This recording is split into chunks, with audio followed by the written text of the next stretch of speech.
What's up? This is Chris #2 for the band Anti-Flag. This is WatchMojo.com. Peace. We've changed a lot of times in a lot of records.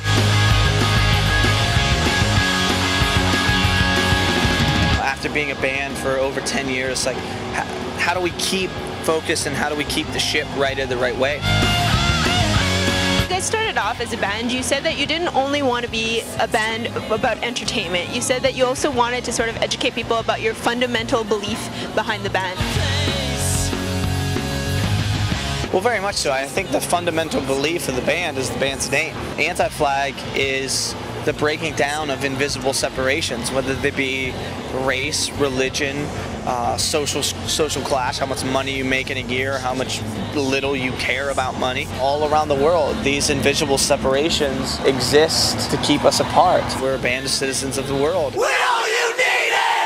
Throughout your career, you always talked about like politics, you know, fascism, racism, etc. So right now, what do you think is perhaps the most important theme or topic that people should be aware of? We're starting to see a troop withdrawal in Iraq. That's awesome. The closing down of Guantanamo Bay, great. You know, like, those are no-brainers. But, you know, at the same time, you have Barack Obama giving these bailouts out to you know, the same people that got us into this mess. You're supposedly the world's leader. There's not one thing in particular that's greater than another. I think that that's for individuals to pick themselves as to what issue, you know, strikes a chord in their heart and what is their calling.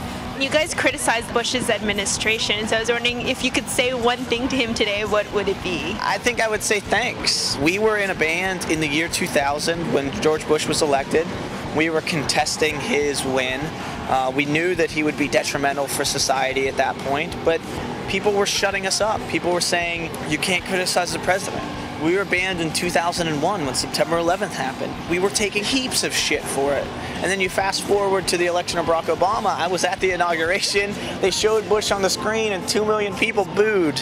You know, and it's like, man, you're like, thanks. Like, thanks for being such a up that we were able to, you know, have a little bit of I told you so, but also be able to right the ship that was on a very wrong path.